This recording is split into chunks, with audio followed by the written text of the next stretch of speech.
have YouTube open? Do I know? I don't either. I hope we're live. Anyway, it's the official Shipmate Sports podcast. Once again, we got playoff football. Joseph. We do, but Yeah. And I lost your audio. I can't hear you. Can't hear you, bud. Look at this. We're using new software. All of a sudden, what'd you click? Oh, man. Yeah, I got nothing. Can't hear you.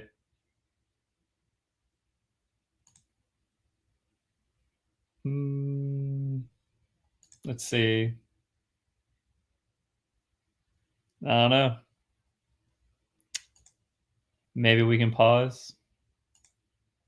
No, yes, no, yes, no, yes. I got you now. Yeah, I got you now. That seems like something. So, all right. So we're good. We're good. Little technical. We're streaming. We're streaming. We're trying new things, Mikey. We're trying to take the Shipmate Sports podcast to the next level. Yeah, you're a little delayed, but you're good. I can hear you. You're good. Really? How bad is it? You're all right. That's good. I mean, I can hear you. You're good.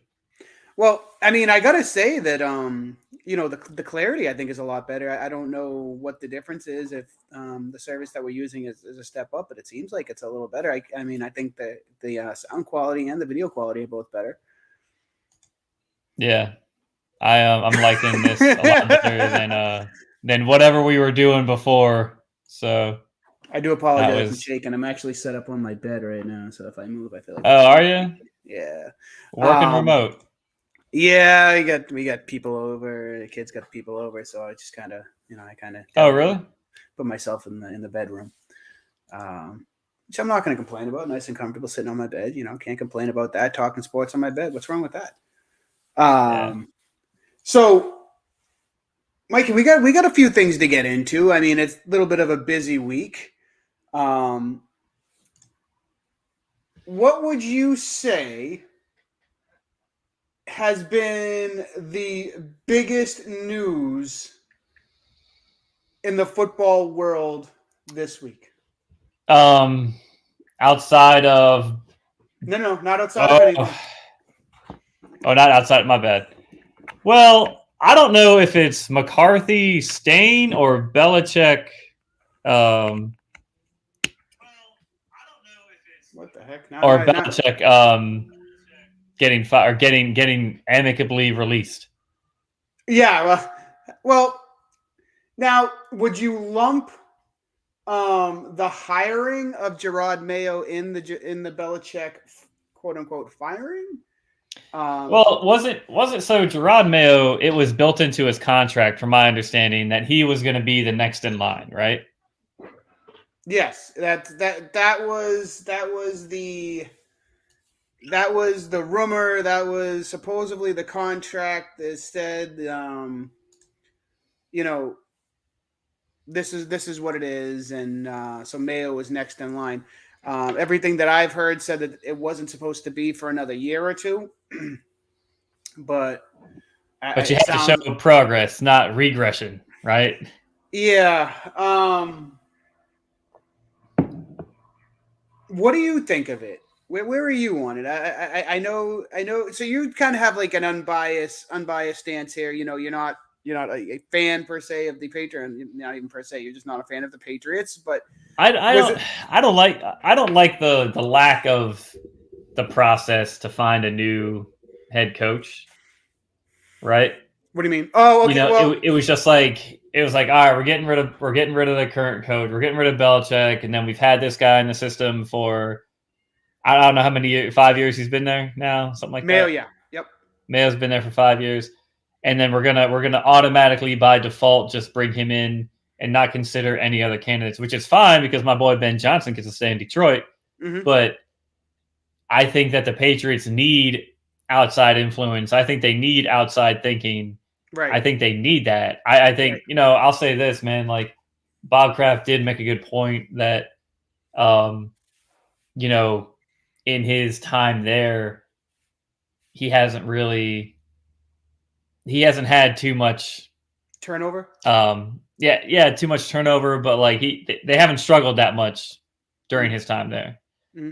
and that's good and everything. So it's kind of like, okay, maybe Bob Kraft does know what he's doing. He is the owner of the team. He probably knows a lot more about what happens in the building than I do, right? Mm-hmm.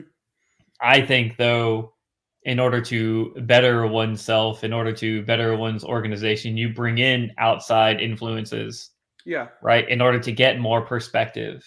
Well, And yeah, I think the Patriots didn't do that. Because what was happening wasn't working. You know, the Belichick way just hadn't been working. And I've had this conversation numerous times. They weren't struggling on the defensive side of the ball.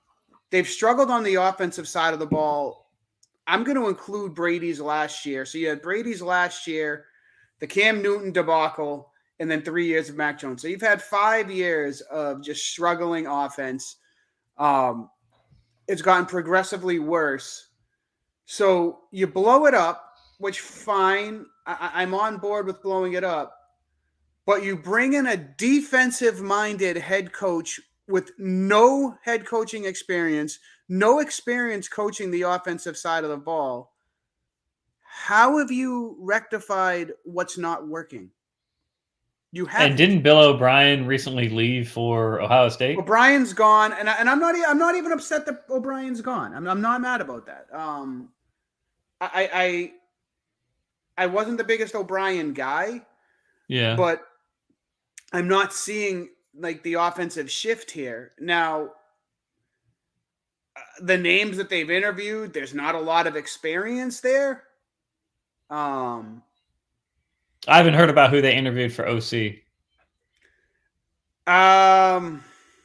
There were a couple of names that Mayo has had interest in. I know he's already brought in a couple of guys for defensive coordinator and special teams. But the offensive coordinators, that's the side of the ball where you've struggled. And he's got to have a home run hire here. Yeah, there's not a whole lot going on the offense for the New England Patriots. No. Right? You've got to. I was thinking about this, man. If you keep Mac Jones and you take Marvin Harrison Jr., mm-hmm. right? I think we talked about that. You finally give Mac Jones a weapon, mm-hmm. right? Mm-hmm. Like a legit threat. Right. Give him an offensive coordinator who hopefully plays to his strengths. Shore up the line. And you bring in a veteran or two in free agency. The shots that Mayo took during his introductory speech, I believe some of it was directed right at Mac Jones, talking about complaining, and some of the shots about Mac Jones going outside the organization when he was calling the Alabama head coach, the Alabama coaching staff, behind the Patriots coaching staff's back to try to help, see what to do to make the offense work better, which obviously didn't go over well. Mac Jones's days in New England are done. Okay. I'm not a big fan of take the best quarterback on the board at 3, just because you don't just take the quarterback because you need the quarterback, just because it's such a low success rate there. And it's so much easier to miss than to hit on the quarterback. If they truly believe that Jaden Daniels at 3 is the right pick, I'm fine with it. But if they're picking him just to pick a quarterback, that's not the reason why you take the quarterback, because there's more Joey Harringtons, Achilles Smiths, J.P. Lossmans taken in the first round than there are, Josh Allen's, Patrick Mahomes. I know you do have to address the quarterback. I'm sorry that my camera's shaking. Every time I move, it's going to keep bouncing on me. You do have to address the quarterback situation, and this is going to be a big test for Mayo. That he can't get this wrong. He cannot get this number 3 pick wrong. And it's such a tough spot, because is Mayo making the pick though? Mayo's not even making. Isn't it like it's right? Well, Jonathan Kraft who's making the pick. Nobody knows who's making the pick. And you know what? You want to move on from the Belichick thing. Like, Belichick never had a defensive coordinator, never had an offensive coordinator. He never had titles, never had this. Well, fine. You want to move on from that, but now you're Bob Kraft and you're not saying who's the actual one in charge of making the draft pick. Like, I mean, that's the thing is that, like, is there a general manager? No, not yet. There's guys doing that job, just like there were guys being the defensive coordinator. There were guys being the offensive coordinators. No, somebody's got to have the title because somebody's got to be the one ultimately responsible. So it can't just be you keep pointing the finger in different directions. You know what I mean? If you're good, if you're going to have a collaborative effort, you still need to have some sort of structure in place, right? Right. Where the general manager works with the head coach. The general manager and head coach work with the scouting department. Right, you have your quarterback coach, you have your offensive coordinator, you have your defensive coordinator, special teams, I guess special teams coordinator, special teams coach, whatever. Yeah. Yep. And then you have all your other coaches, right? D-line coach, O-line coach, running backs coach, wide receiver.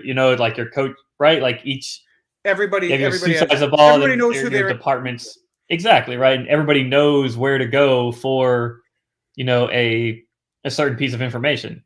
Right. Right, and that structure is kind of it's a loose structure in New England, right? I mean, there's no GM.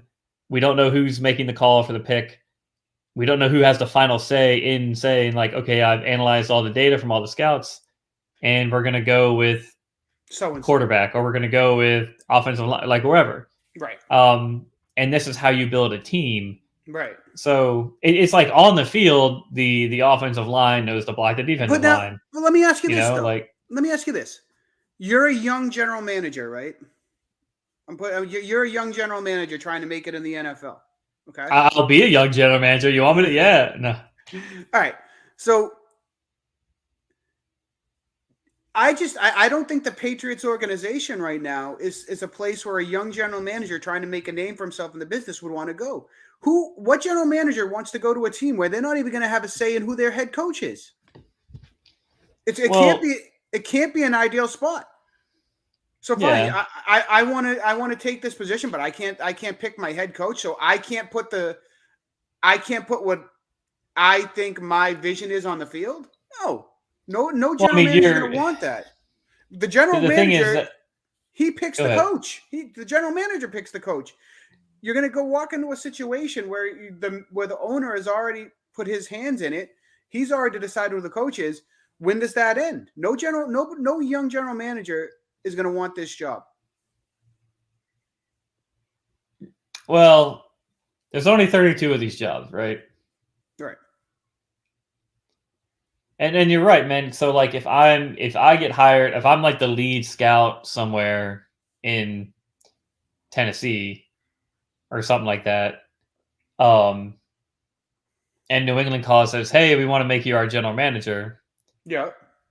Like you take that job, right? But the risk is that if it doesn't work out, people remember you for, there's Mike. He was a general manager in New England those couple of years, and all they had to do was draft a quarterback at 3, and they didn't do that, or they drafted a quarterback at 3 and it didn't work out, or whatever the case is.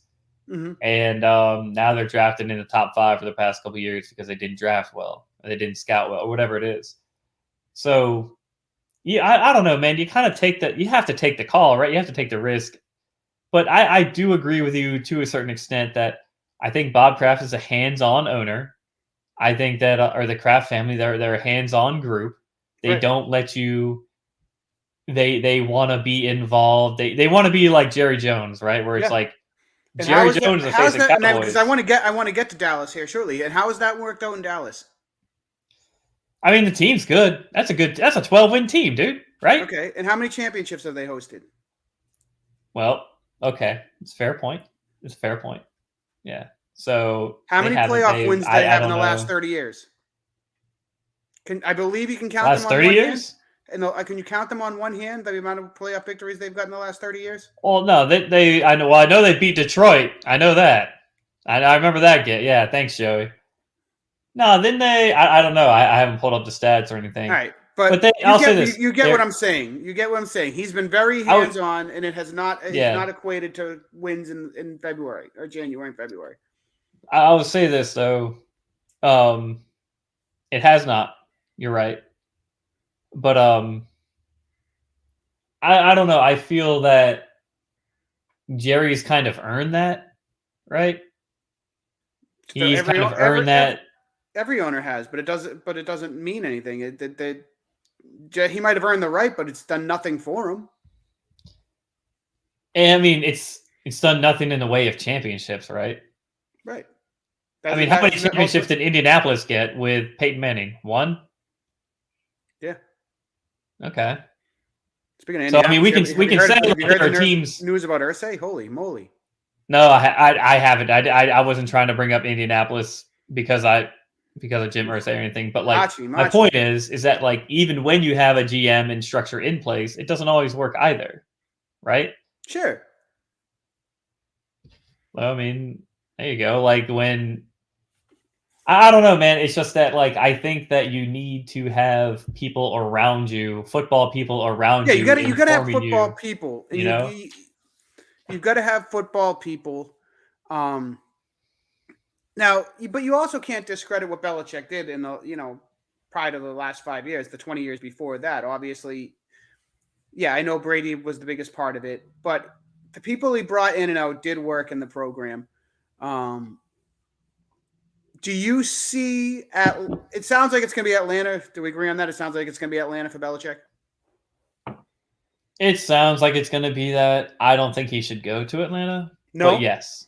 I think he should go to the Chargers. And now they're sounding like they're hot and heavy after Harbaugh. Good for them. I think that the Chargers is a lot better. You have the quarterback set. Justin Herbert, we already know, has all the talent in the world. You can make that team work. Mm-hmm. In that division, Kansas City looks like they're faltering a little bit. Vegas doesn't look like a threat. Denver does look like they can be on the up and up. But I think you have the best quarterback. Well, maybe not the best quarterback in the division, but excuse me, I still call him San Diego. The Chargers, if they brought in Belichick, Mike, the one thing you give Herbert a defense, give Herbert a shot. Well, I mean, come on. What I'm thinking is if Belichick went to the Chargers, he would bring McDaniels with him. And I know people don't like McDaniels as a head coach, but the guy's a damn good offensive coordinator if he's got the right quarterback. And I think that McDaniels and Belichick, because obviously Belichick would have his stamp on the defense. And when he's worked with McDaniels, he's kind of let McDaniels take care of the offense. And McDaniels can coach an offense. That would be pretty lethal. Now, the part that I want to ask you, would it be looked at if Belichick went there and succeeded? Would it be looked at the same way a guy going to chase a ring, Belichick chasing the wins record? Because if he went there and won, he'd just have another great quarterback, and they would just would the narrative be that Belichick can't win unless he's got a great quarterback? Or should that narrative just be kind of wiped away? Because I want to know this. How many coaches in let's set it the last 30 years, because, football has changed, I think, dramatically. Can we agree in the last 30 years? So how many coaches have been dominant without a great quarterback? Without a great quarterback? Who's had sustained success without a good quarterback? Outside of this year, I mean, Vrabel was doing okay in Tennessee. I mean, they had nothing at quarter. I mean, Tannehill's all right. Sustained success. Yeah. And I'm talking Pete Carroll did it with Geno Smith a couple years. Championships. So I mean, I kind of feel like that narrative's not fair for Belichick. You can't win without the quarterback.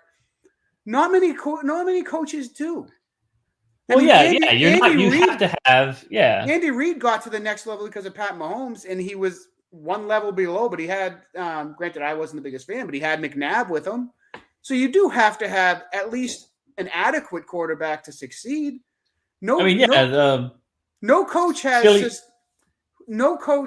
has recently had sustained success without a reputable, decent quarterback. Yeah, I mean, he was getting to the NFC Championship game like every other year with McNabb. He did well with Alex Tomlin in Smith, Pittsburgh. He had Roethlisberger. right? You know, Yeah, you Dungy do in need Tampa had Manning. I mean, Dungy in Tampa. No, in Tampa, excuse me. You know what I mean. In in Indianapolis, Indianapolis. had Manning. Well, I mean, John Gruden won it with Brad Johnson, but the defense they had, Again, but I'm talking sustained success. Yeah, he had not one-offs. So that's pretty much. Well, Kurt Warner went to 3 Super Bowls. You know, he's well. So all right. So is Belichick's legacy? And I've said it on this show that Belichick's legacy is taking a hit. Is that too harsh? no, because he hasn't done anything without Brady. The idea that Belichick, like Brady carried Belichick. It just was what it was, man. Like he wasn't. If that's gonna be the story that you can't win without the quarterback, right? Mm-hmm. Then if Brady's not there, he doesn't win all those championships. Mm-hmm. He doesn't win at the rate that he did, even with Jimmy G, even with Drew Bledsoe. But all right, so fine. Does Tony Dungy win at the same rate without Peyton Manning? What was the rate that he won? He won one with Peyton Manning. All right, but he was all. They were constantly in the AFC Championship game. Yeah. Then you're on the Andy Reid tier of coaches. I was going to say, does Andy Reid win at the 6? I mean, he wasn't winning championships before Mahomes got there. He wasn't winning championships with Alex Smith. Yeah, that's what we're saying. That's what we're saying. That's what we're seeing. That's what the data presents. Is that like the coach needs the player? That's it. Like, so what defines if you're Belichick, why go to Atlanta? Go ahead. Sorry, I'm all over the place here. What defines an all-time coach? I mean, you got to win. You know. Belichick's done that. I'm not saying Belichick's not one of the greatest coaches ever. I'm not saying that. But what I am saying is that, like, we are now seeing that it was a little bit more Brady than Belichick, right? It was a lot of bit more Brady than Belichick. So I'm not saying he's not a bad Joey. He's not a bad coach. No, he can still coach football. I'm not saying he can't coach football. What I am saying is that you should go to LA over Atlanta because they got the quarterback. That's what I'm saying. Right. Now, but what I'm trying to say now is, because I agree with it, what you just said, the definition of a great quarterback cannot be that they can only win with a good quarterback. I'm sorry. I know what you're trying to say. Okay. The definition of a great coach cannot only be they can only win with a great quarterback. Right. I mean, because it's just that's what it is. Like the quarterback's going to win you the games. Well, you have to execute, right? The players execute what the coaches want. I would say that the coaching really starts to matter once you get to this time of the year. And that's where, Belichick always did shine. It was this time of the year. Devin McCourty said after the Cowboys-Packers game that he said, if Belichick takes over Dallas, which obviously we'll talk about Dallas here in a second. If Belichick takes over Dallas, they will never go into a playoff game that unprepared again. Green Bay took him behind the woodshed. They were just Dallas had more talent on that team. I'm not saying that Belichick would have won if he was the head coach. I'm not saying that. But there's not a chance that game gets played that bad. Not a chance. Yeah. If you give Belichick the same talent that's on the other side of the field, or even at least in the same zip code of talent, his team is going to compete in the playoffs. We saw that. We saw in this last Dallas playoff game. defense. We saw in his last playoff game here that, they got completely outclassed by Buffalo. The talent on the field wasn't even comparable. And yeah, they got their teeth kicked in. But that doesn't happen to a team that Belichick's coaching that's talent-wise at least comparable to the other side of the field. Yeah. Yeah, I agree, man. He can still coach football. He still knows X's and O's. He's still a viable option. He doesn't. I mean, this is why you need some type of structure in place. The structure doesn't have to be rigid. It doesn't have to be like, I'm the GM, I make all the calls, everybody listen to me. Like, that's not how it works. That's not a good place to work, right? But you need somebody like the head coach is like, we got to have this guy, and the GM's like, well, these are our needs and stuff like that. You work together, and you come to a middle ground, and who do you draft, right, and who do you bring onto the team. Whereas Belichick's like, hey, Cole Strange, first round, and it's like, right, that's a bad pick. That was a stupid pick. Like, what are you doing? It was just like, what are you doing, dude? Like, come on. Right? And I mean, Cole Strange sticks out, but I mean, you got to find talent throughout the entire draft, not just the first round. And when you're blowing first round picks, like, the team isn't going to produce. There's no talent on the team. You got to have talent. Well, hey, listen, because I want to get to the Dallas. Oh my God, this stupid camera. Sorry, man. I'm gonna try to change up over here. Let me see if you stay. We're gonna get you I told you. Yeah, I know. We just moved and we still haven't unpacked everything. I'm messing with you, man. It's all good. This is the most professional podcast on the internet. All right, by God. That's right. Hey, listen, two guys talking sports that served in the Navy together. All right, you can't complain about it. We're doing our thing here. Okay, so I do want to talk about the Cowboys re-signing, or not re-signing, but keeping Mike McCarthy. But really quick, more of this, just as it is. Yeah, right.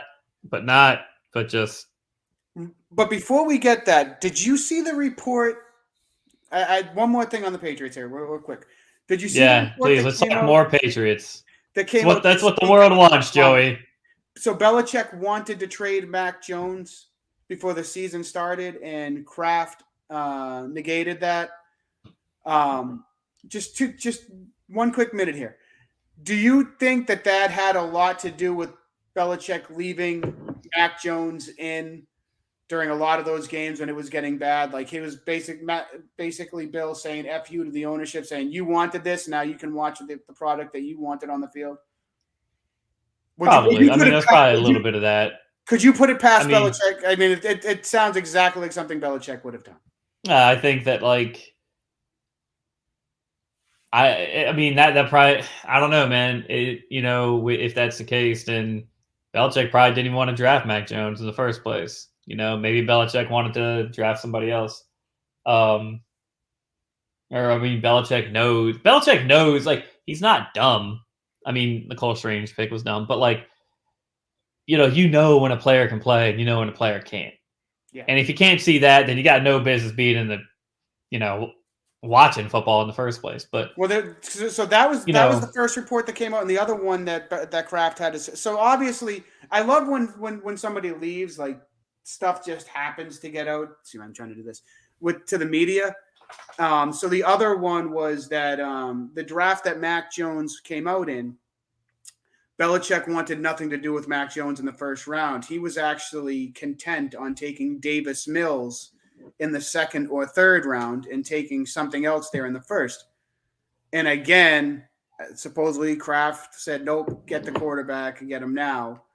And then this just goes to support what we talked about earlier, of that, like, Kraft is a hands-on owner, and he needs to not be. You need a GM. You need some. Kraft even talked about in this press conference, you need checks and balances. Like, who's checking Bob Kraft?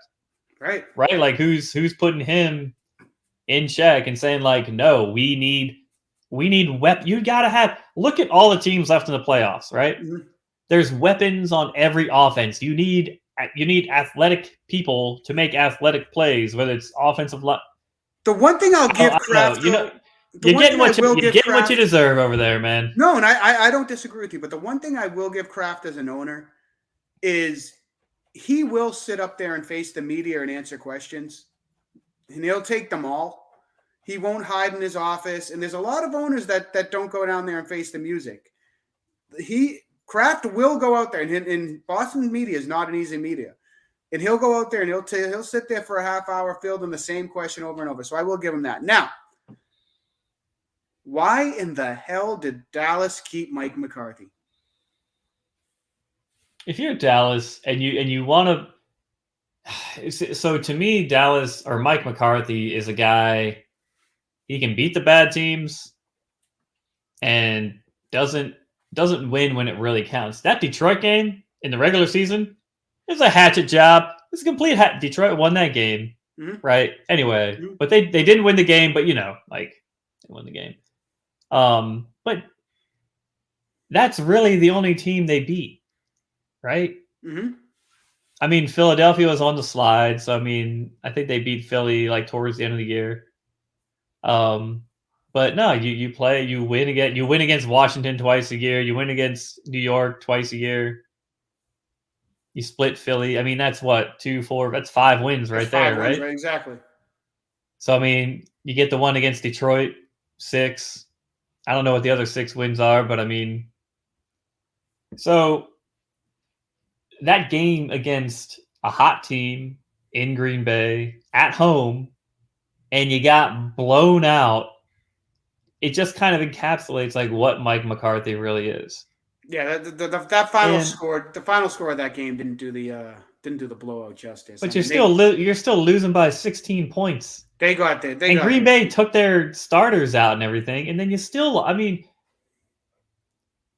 look, if you're Jerry Jones, why not just be like, look, and I'll give credit to Jerry Jones for giving Mike McCarthy another year to really just say, yeah, I think you're gonna go, man. Don't forget, he stuck with Jason Garrett for 9.5 seasons.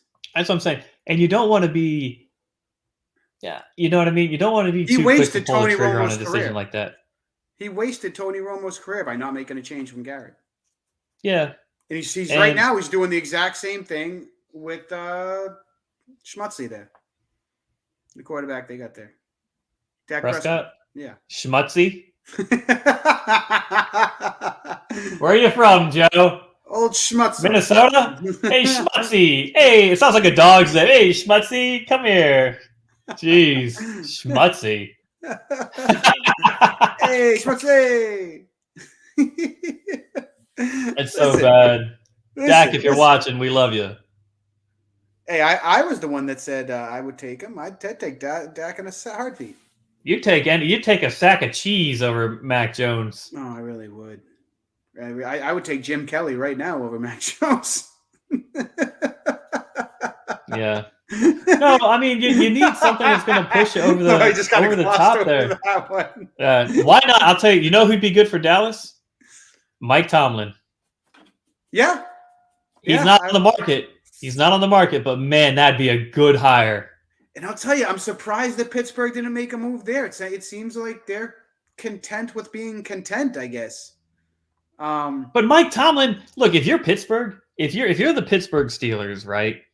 And all you need is the quarterback. You get everything else right. The defense is squared away. You got weapons on offense. The lines are good. Special teams is solid. The structure's in place. Mm-hmm. Trade some draft picks.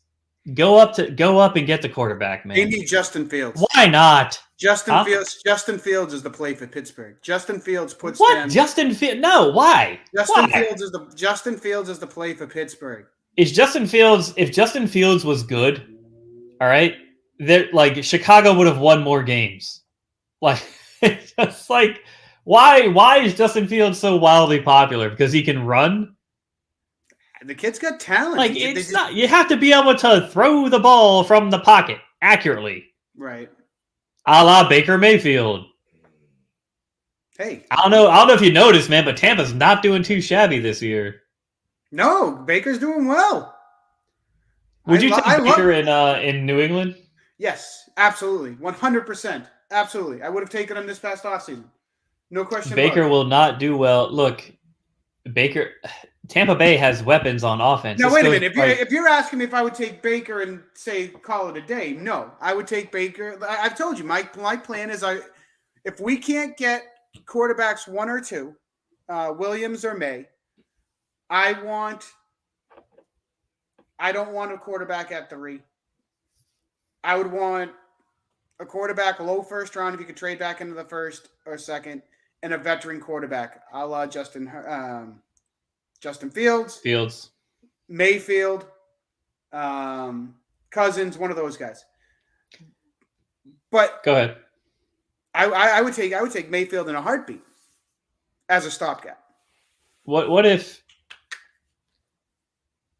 So the thing is, man, you can get a rookie quarterback, right? And if you have a rookie quarterback, you can spend in free agency to bring in talent to put around the quarterback, right? Right. Or you can spend in free agency to go get Kirk Cousins, Justin Fields, a veteran quarterback, right? You pay for the veteran quarterback, Kyler Murray. And then you bring in you bring in young talent like Marvin Harrison Jr. drafting, you know what I mean? Drafting early. Yep. Bring in weapons, right? I'm not against. Right. So it's kind of those are 2 ways to do it. Right. Look at what Detroit did. Right. Yeah. And I'm bringing up Detroit because I watch Detroit Lions football, whatever. Sure. Yeah. No, they're you bring in Jared Goff. Right. You bring in Jared Goff and you put pieces around him. Right. The veterans that they brought in for Jared Goff was like Josh Reynolds. Right. Who played with him in LA, but he's not a game breaking wide receiver. Now you've got St. Brown, Laporta, Jameson Williams, Jahmyr Gibbs, right? You bring in younger talent. They did such a good job building that team. Right? I mean, that's but they drafted well. They did. They drafted really, really well. So that's and the thing about the draft is that it's been hit or miss for so long, right? And we overvalue draft picks. But if you're drafting well and you're listening to your scouts and you're working in actual collaboration and the owner's not down here like, yeah, man, this is who we're taking. You can actually hit on draft picks. Not all of their draft picks have hit. But if you're telling me 7 out of 10 of my draft picks are going to hit, like actual contributors, right? That's huge. Yeah, no, right? I mean, and it shows you the trajectory that they went on. And you like to use the Lions. I'm going to keep using the Patriots. The Patriots draft picks, if they've hit on 10% in the last 5 years, that might be a lot. They're going this way. The Lions are going this way. You got to hit. You got to hit. The draft is basically a way to bring in talent to your team. Almost on the cheap. We'll just say on the cheap. I won't say for free. Yeah. But you have a team like, look at the 49ers, man. They draft well. Right? The quarterback is Mr. Irrelevant. I mean, the Pittsburgh Steelers, they draft well.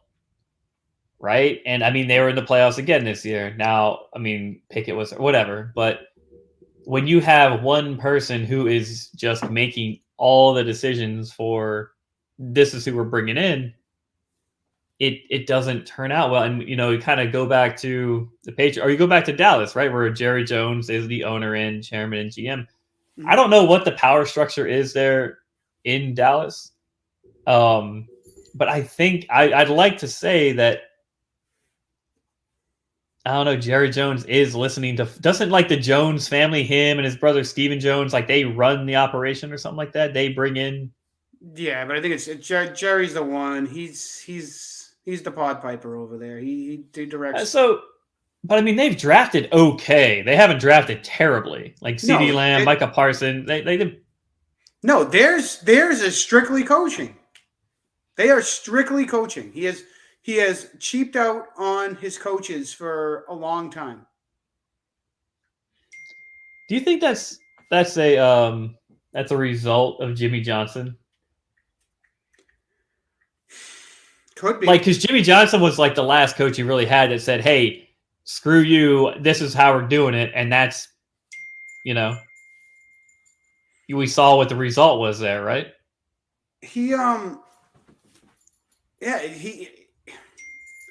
Well, because he went to who after Jimmy Johnson? Who was the one that won their last title there? The guy from Oklahoma. I forget his name, but I know who you're talking about. Yeah. I mean, he did take a plunge when he brought in Bill Parcells, but that was Parcells was kind of at the end of his career. But yeah, no, he has not done well with his coaching hires. I couldn't believe he stuck with Jason Garrett as long as he did. He had Wade Phillips for like 5 years. Yeah. Wade Phillips didn't do that bad though. Wade Phillips, he had some 11-win seasons in there. I mean, it wasn't too shabby. Again, they were similar to what they are now. Maybe not as which is why I thought Belichick going to Dallas would have been the perfect move. I mean, Belichick or Harbaugh going to Dallas would have been the perfect move there, making a splash at the coaching position, but he didn't want to put the money there. Yeah. Now, you got a mute button on your phone, bud? Oh my God, I got to turn the stupid thing off. Now, what about the teams that are actually playing still? I'm actually pretty nervous for. Well, I know today we got Houston and Baltimore, and I'll tell you what. For today's games, we got Houston and Baltimore, and then we got Green Bay and San Francisco, right? Green Bay, yeah. What's San Francisco's given 9.5. Okay, so I would actually like Green Bay to win that game outright. Yes, I would like if I had a choice. Choice, right? Because if Green Bay wins and Detroit wins, Detroit hosts another playoff game. Yeah, hosts the NFC Championship. No, I thought. Wait a second. So that's what your heart wants. What does your head think is going to happen? Oh, I think San Francisco's going to win. I think Green Bay got lucky that they know how Mike McCarthy runs their... 9.5 spread is pretty big. I think so. I think that game will be a 1-score game, but I think that I think that San Francisco is rested. I think they're healthy. I think they're ready to go. And I know there's this idea that like you want to keep playing and you don't want to rest. It's not like they're going to forget how to play football. And I mean, they had 2 weeks off. It's not like, I don't think there's a whole lot there. And I think Kyle Shanahan will have the team ready to go. I mean, let's be honest. He's not a bad coach. It is not a whole lot to that. And you want your guys healthy and squared away. So I think San Francisco comes out and they just, Green Bay is going to move the ball really well. Their offense is potent. Their offense is really good. But, I think it's really going to be, I don't know. I think we're going to be reminded today why Baltimore and San Francisco are the 1 seeds in their respective conferences. I do. I think Houston, it's a great story. I think they'll put up some points. You think the clock strikes midnight and they turn back into a I think so. But I'll say this, man. I mean, anything can happen. There's a reason why you play the game. I can see Green Bay winning. I can. Yeah. I can see that. I don't think it'll happen, but if Green Bay wins, I won't be surprised. If Green Bay won, would you be surprised? No. I wouldn't be surprised. No, that's a good team. If Houston won, would you be surprised? No. I'd be surprised if Houston won. We've talked about this, man. It just seems like every team in the NFL this year is beatable. I think so. I do believe that, but I think that if Cleveland were going to Baltimore, Cleveland would have a greater chance of winning that game than Houston. I don't know. Stroud's playing some good football, man. I think that, I don't know, man.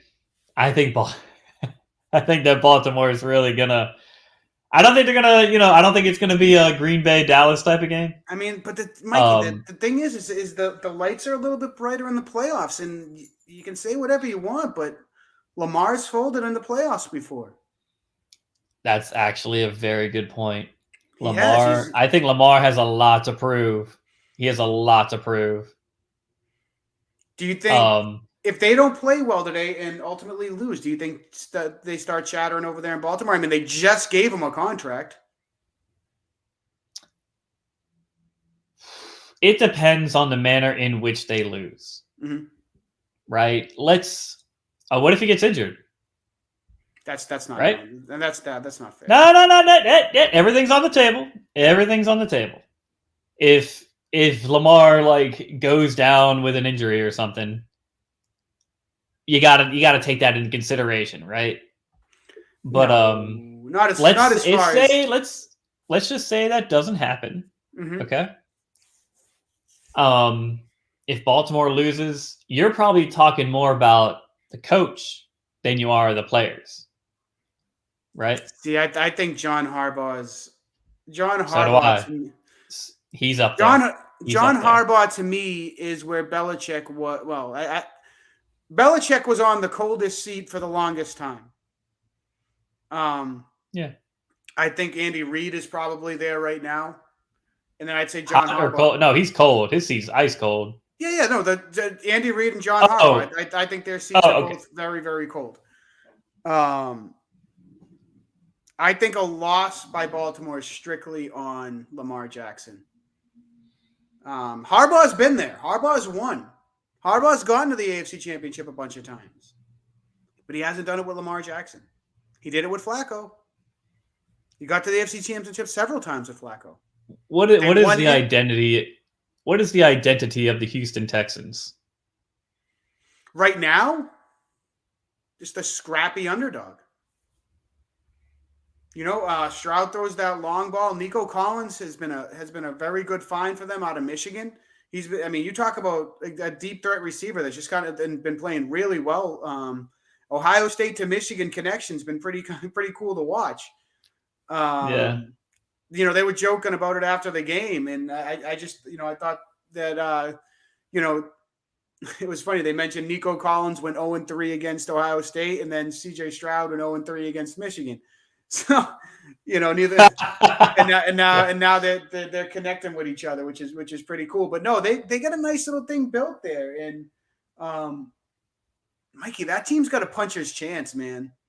They do. They have that fighter's shit. They're scrappy. There's no pressure on them. To me, there is zero pressure on Houston in this game. All the pressure is on Baltimore, and that means something, man. When you haven't won it before. Lamar hasn't won it before. Yeah, they keep talking about him as MVP and this and that and offensive player of the year. Lamar needs to win the MVP. Sure, fine, whatever. Me as a fan, I've never given a damn if my team my guy wins an MVP. I don't give a shit about that stuff. I want my team to win the Super Bowl. I don't give a damn about all pros. I don't give a damn about Pro Bowls. I don't give a damn about MVPs. No, I want my team to be playing in February. That's all I give a shit about. I don't care about that other stuff. And fine, you want Lamar, Baltimore wants Lamar to win the MVP, cool. But you know what? If they're watching another team hoist the Super Bowl trophy in February, maybe that MVP doesn't mean as much as you think it does. Yeah, individual awards don't mean as much as team success. They don't. But Mikey, some fans are all about it. Some fans live and die. I know. My guy's the best. I need that. It's almost like a certain fan bases need that what is it? Not justification. What am I looking for? They need that validation. Yeah, validation. Right. They need that validation that their guy is the best. And listen, I don't give a shit about that, man. I don't give a damn if I have all C-level players. If my team wins the Super Bowl in February, that's all I give a shit about. Yeah, and that should be the main thing, the main focus, right? Because if he keeps winning MVPs but losing those first playoff games, I mean, as a fan, don't you eventually say all right, cool, you won a personal award, but I won a Super Bowl. Well, I mean, you don't play bad during the regular season because you don't want to win an MVP. But I understand what you're saying. No, yeah, you're not going to tell. I mean, yeah, I mean, he was the MVP. Well, I think Christian McCaffrey should have got it, but I understand. Yeah, I understand how the MVP works now. The best quarterback award. Right, exactly. But anyway,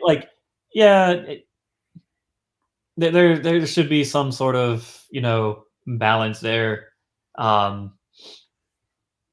I don't want my quarterback to win the MVP. I would give away the MVP if it meant a trip to the Super Bowl. Sure. You know, like you want the championship, you want the ring, you want the trophy at the end. You know, Mikey, there were definitely years that I thought Brady got snubbed out of being the MVP. Definitely years on that.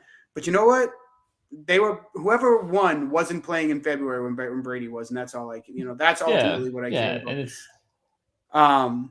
but like I say, it's as far as that game goes, Houston's playing with no pressure. You know, they're going all in.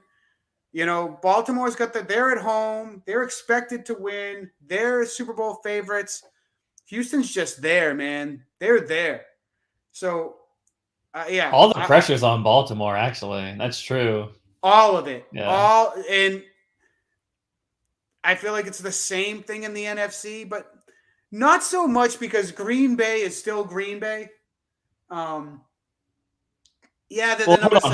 Who's the pressure on in the NFC then? Is it Green Bay or San Francisco? Oh, 100% San Francisco. But the thing is you can't draw the comparison there because Green Bay, regardless what you want to say, Green Bay is still Green Bay, and they still have a championship pedigree to stand on. Houston doesn't have that.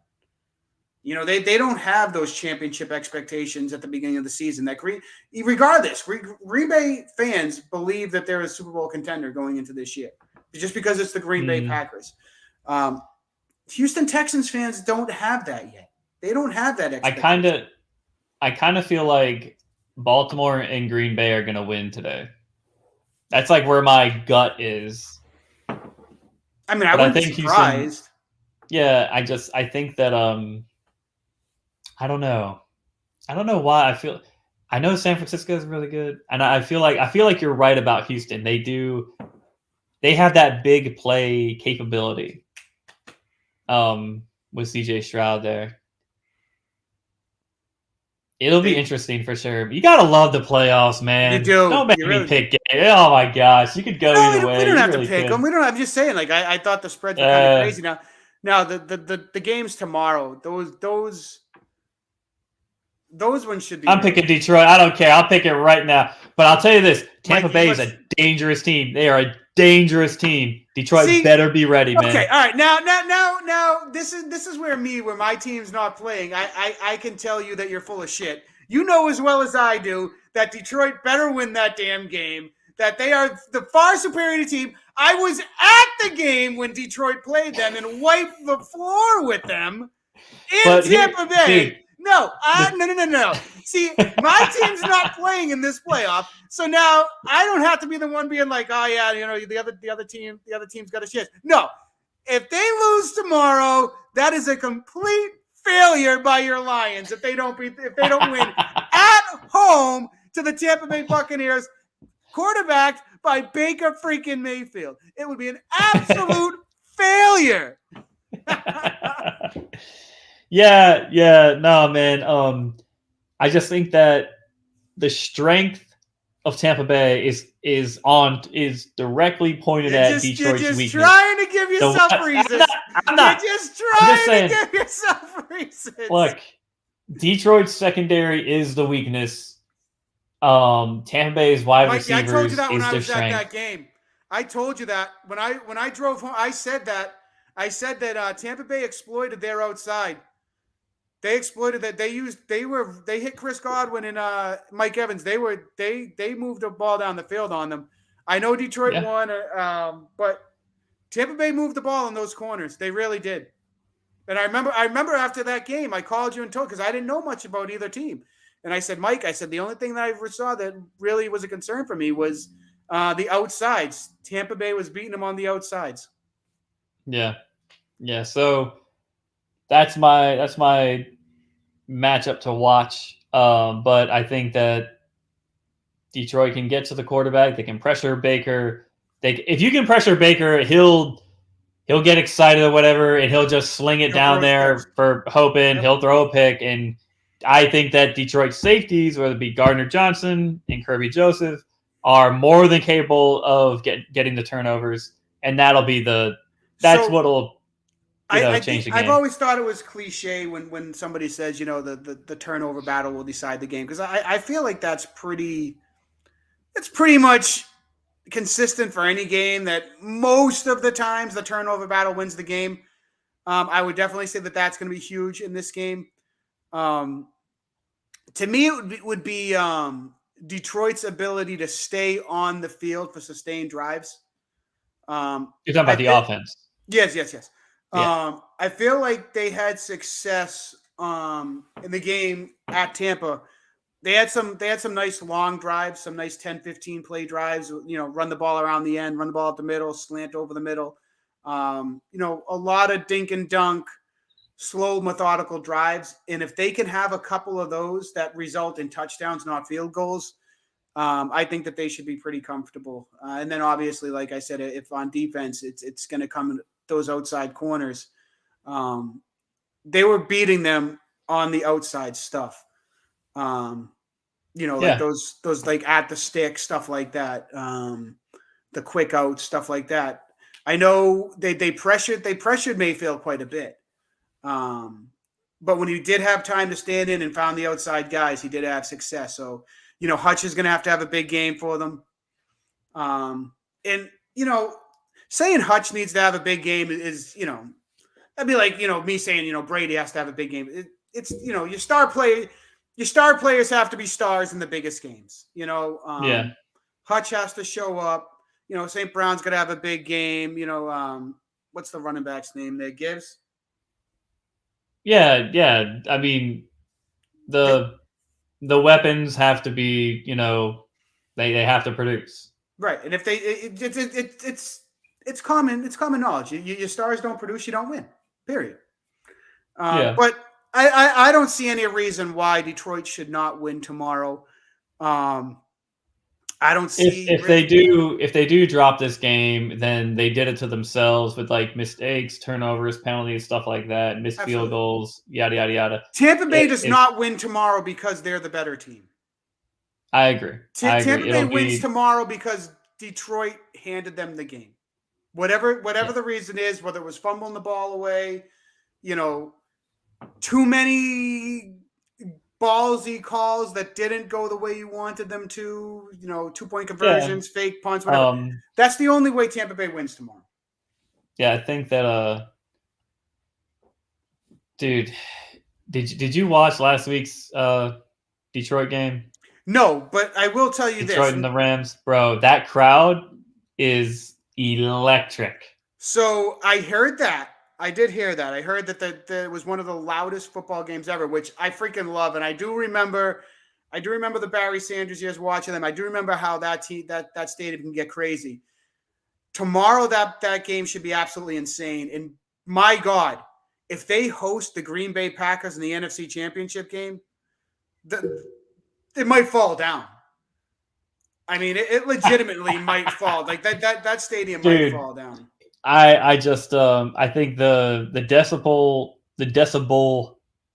height or like it got to 133.6, right? And it's like I'm assuming that's loud. Some record for Ford Field or whatever. But I mean, there's an audio file. I'll see if I can find it and send it to you. But there's an audio file of the crowd chanting Jared Goff's name. It's like Jared Goff, Jared. Like they chant his name. And it's just like a beautiful thing, man. It is so. It's like in one of those movies, you hear like the war drums coming from like a mile away. Like that's like the type of stuff it sounds like. That place, like it sounded like it was a hell of an. But I fell asleep for it. I mean, I will say, yeah, it was Sunday night. The city of Detroit has never had something like even in the Barry years. They're literally going to have to. They're going to have the National Guard on. They will absolutely have to have the National Guard on standby if they go to the NFC Championship and win. Like the National Guard will have to be called in. Oh, you're talking about if they march out the parade and destroy this? Oh, that stuff. Yeah. Oh yeah. I don't know. I don't know if the city. It's very cold. Let me ask you this. So I told you I didn't stay up for the game. And now when I go to work in the morning on 98.5, the Sports Hub is the syndicated with Fox Sports. And they have that Ben Maller on. I'm assuming you've listened to Big Ben Maller. Yeah. I just can't. It's the only thing on, and it's the only sports, but I can't stand that show. But anyway, he's a big Rams fan. And literally okay. all week, he was just talking about the Rams were cheated out of that game. And I guess there was a play late in the game. Pakua Nakua, whatever his name is, there was a blatant pass interference that wasn't called where the Rams would have kicked the field goal and won the game. And he thinks that the NFL had it in for the Rams. Now, was there a pass interference call that was not called? Yeah, you can see a grab of the jersey. Yeah. So do you think that the Rams got screwed? No. I think that when you are saying that... Now, wait a second. Are you saying that in the down, same breath that I'm saying it was an incomplete pass and not a fumble? Are you talking about the Tuck rule? Of course I am. Don't. The thing is, they called it a fumble, and then they reversed it. Okay?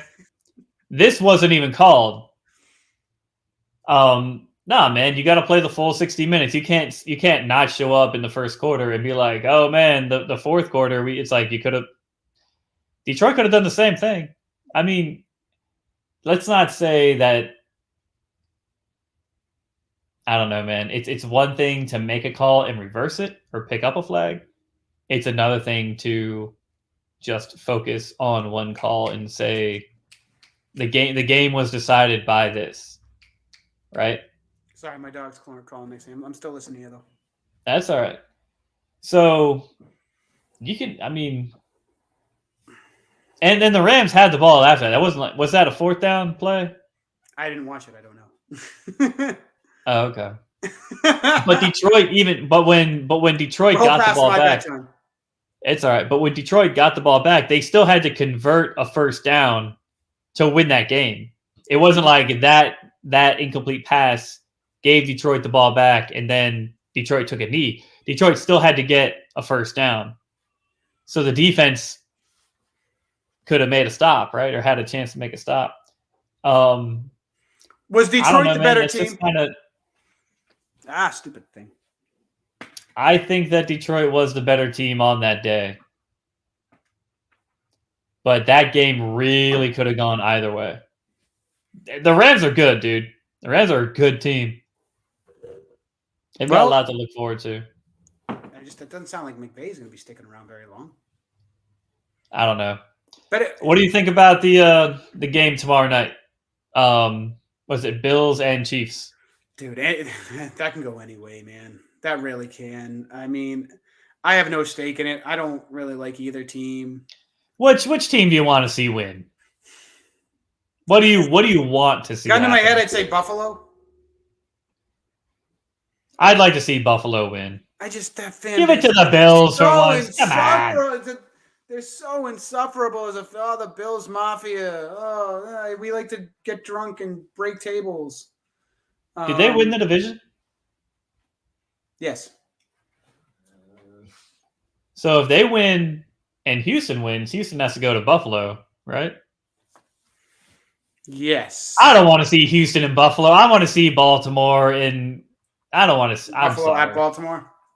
Yeah, that'd be better than Houston at whoever. But I mean, dude, if Houston wins, like I will have a lot of respect for what they're doing. Well, I mean, yeah, rookie quarterback taking you to the AFC Championship game. I mean, that's rookie quarterback and rookie head coach. Yeah, that's pretty good. Yeah.